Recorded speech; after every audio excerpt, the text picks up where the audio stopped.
That night it was drizzling. I was a bit late. Traffic, nothing unusual. After all, it was just another family dinner. Or so I thought. Turns out it would be the last time I ever called the people sitting around that table family. My parents' house looked the same. Warm lights, cozy air, filled with laughter, of everyone but me. I walked in, nodded politely, stretched out the usual polite smile.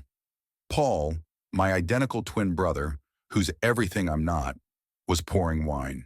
Standing beside him, glowing, was Caitlin, his gorgeous fiancée, the one the whole family worshipped like she walked on water. Dinner was in full swing. The table smelled like home. People laughed, shared stories. I grabbed a beer and tried, like I always had, to fit in, to blend without ever really belonging. Halfway through the meal, Paul stood up. He raised his glass, voice confident and ringing. "We've got some exciting news. Caitlin and I are officially engaged." The room erupted.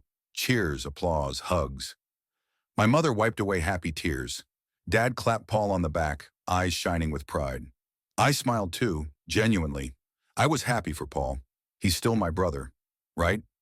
But then, my father stood. His wine glass was still full. He let out a loud chuckle, voice raspy from too many drinks. "Well, looks like we finally have a son who's not a complete disappointment." Then he turned and pointed right at me.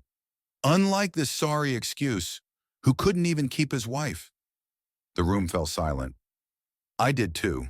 And as if that wasn't enough, my mother, gentle-faced, always soft-spoken, added one more cut, effortlessly. "Maybe we should have picked just one embryo back then. Guess we know now which one was the failure." Laughter erupted, not nervous laughter, real laughter, cruel, gleeful. My 12-year-old niece pointed at me giggling. Relatives, even Paul's in-laws, whom I just met for the first time, laughed.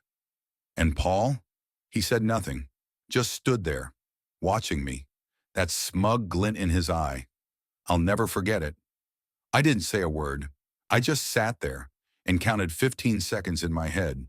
Each second felt like a hammer to my chest. Then I stood up, quietly pulled out my wallet, laid down $40, my share of this god-awful meal. No words, no tears, no shouting. I walked out.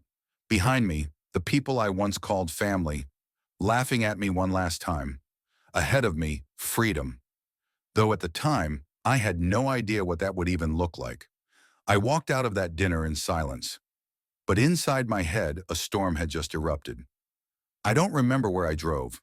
All I know is that when I finally stopped, I was sitting in the empty parking lot of a convenience store. My hands clenched tight around the steering wheel, chest tight like someone was strangling me with memories. Failed embryo. Couldn't keep a wife. What a disappointment. Their words echoed like voices from a bottomless canyon. But instead of breaking down, I stayed silent. And in that silence, something woke up. I realized I had gotten so used to pain, so used to being hurt, that I forgot I had a choice to stop enduring it. That night I went home and blocked every number, every social media account, every single one of them, except Vanessa, my cousin, the only person who never made me feel small. I changed my email, got a new number, and just like that, I vanished from their world. 3 days later, the messages poured in. "What the hell are you doing? You ruined the dinner again, as usual. Dad was just joking. Learn how to take a joke. Paul's getting married. You should be happy for him instead of acting jealous like a child." I read every message, and for the first time, I smiled. Not out of rage, not out of sadness, but out of relief. I had finally walked out of a house built of thorns, and for once, I didn't feel guilty for leaving. The following week, I moved into a new place. Tiny, old, leaky faucet, shaky internet. But it was mine. I rejoined the gym, something I used to love, until they mocked it with, "Who are you trying to look good for? You don't have anyone." I reached out to old friends, people my family used to call nobodies. I started a small online shop selling custom items, something I'd always dreamed of, but was told was a waste of time. And I saw a therapist. After I finished telling her my story, she looked at me and said, You don't need to reshape yourself to fit a broken family. You just need to learn how to stand strong without them. I laughed, and for the first time in years, the laugh didn't taste like salt. A month later, Vanessa asked to meet for coffee. She looked at me, both proud and heartbroken. Then she said, "You don't know this, but Paul, everything's falling apart. They're looking for you, not because they miss you, but because they need you. They need me, the same one they mocked, ignored, pushed aside. Now they need the failed embryo to save the family that threw him away." 3 months have passed since that night. The night everything I believed about family shattered into something unrecognizable. I'm no longer the version of myself who smiled through invisible wounds handed down by those who shared my blood. Now, I sleep well, I eat better, I laugh for real, and I live truthfully. My online store, growing, steady customers, decent income. I hit the gym regularly, see my therapist weekly. I'm rebuilding, piece by piece, and this time, it's for me. Then, Vanessa's name flashed across my phone again. "You need to hear this." We met at the same old cafe. She walked in looking tired, not from lack of sleep, but from carrying too much truth. Paul got caught cheating, not with one, with 3 different women. Caitlin found everything on his phone. Engagement's off, but her family's demanding he cover the wedding deposits. I said nothing, just stirred my coffee slowly.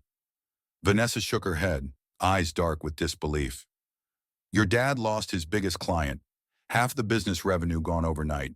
He can't pay suppliers. Your mom maxed out 12 credit cards. Paul's now under investigation for mishandling company funds. They're falling apart, and they're looking for you." I raised an eyebrow. "Miss me?" Vanessa gave a dry laugh, not amused. "Number. They need your money." I didn't respond. Instead, I went home, sat at my desk, pulled out a piece of paper. On one side, I wrote, "Reasons I should help them," blank. On the other side, "Reasons I shouldn't." 2 full pages. I folded the paper, made a fresh cup of coffee, and waited. A week later, I was grocery shopping, pushing my cart through the cereal aisle, when I turned a corner and ran into him, my father, thinner, grayer, eyes red like life had drained from him. Before I could speak, he did. "David, I know you're upset, but it's time to grow up. Let it go. Family is family. We need you." I said nothing. Then he lowered his voice, from command to desperation. "We need a loan, about $50,000, just to get back on track." I looked at the man who once called me a waste of space, a failure, a disappointment. Now here he stood, begging the failed embryo to save them. And all I said was, "No, Dad, that's not what family means." Then I pushed my cart past him, down the aisle lined with bread and cereal, and into a future I built on my own terms. After running into my father at the grocery store, I thought maybe, just maybe, things would quiet down. I was wrong. The following week, they escalated. Paul showed up at my gym. No idea how he even knew I went there. My mother left a dozen voicemails swinging from sobs to borderline hysteria. He messaged my ex-wife on Facebook, asking her to reach out to me. And just when I thought I couldn't possibly hear anything more ridiculous, a letter appeared at my front door. Inside, family reunion invitation. Location, my parents' old house. Tone, like a corporate negotiation final line. "We have a proposal that benefits all involved parties." I didn't know whether to laugh or flip the damn table. I gave myself 24 hours to think. Then, I turned off my phone, packed a small backpack, and went camping. Alone. Just me, a beat-up tent, a couple freeze-dried meals, and the closest thing I've felt to peace in years. When I came back, my phone looked like a war zone. 15 missed calls from unknown numbers, 7 voicemails from my mom, ranging from sobbing to screaming, one message from Vanessa. "Paul's been fired. Everything's crashing. Call me." I called. "It's worse than we thought," Vanessa said. "He didn't just misuse company money. He tried to cover it up. They found out. It's over." "And your parents?" They mortgaged the house. They're about to lose it. They need you, like really need you. But me, I didn't feel angry or vindicated or even sad, just empty. The next morning, 6 a.m., doorbell rings. I stumble to the door, still half asleep. And there they are. Dad, Mom, Paul, my sister, looking like a zombie cast from a post-apocalyptic film. Dad, red eyes, hollow face. Mom, makeup smeared under tear tracks. Paul, in that hoodie he once flexed on Instagram, now slouched like a defendant in court. My sister looked like she wanted to dissolve into vapor. I didn't invite them in. I stood at the threshold, arms crossed, dead silent. Dad spoke first. Son, our family's in a disaster. You're our last hope. We need $100,000. I let out a faint chuckle. Me, the total disappointment. Now I'm your savior? Mom cut in. It was just a joke. We didn't mean it. You have to understand. Paul still wouldn't look at me. My sister seemed like she wished she could disappear. I didn't scream, didn't argue. I just said, I'll think about it. Now go. Dad looked like he wanted to protest, but something in my voice shut him down.